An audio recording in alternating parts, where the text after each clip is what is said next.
অধ্যাপক নজরুল ইসলাম। অধ্যাপক নজরুল ইসলামের বক্তব্য।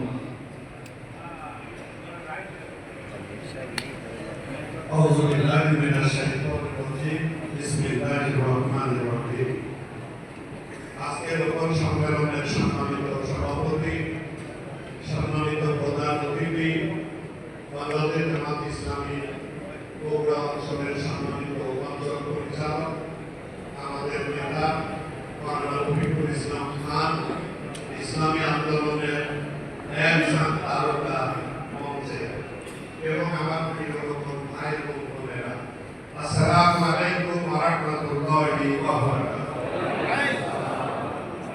কর্মসূচি বলছে যে আমাদের ওয়াক্ত পার হয়ে গেছে,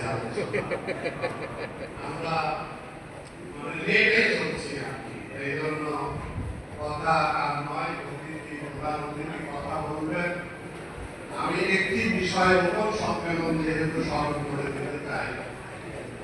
আপনারা পরিস্থিতি বুঝতে পারছেন যে হয় বিএনপি নাই জামাতে, তাই তো?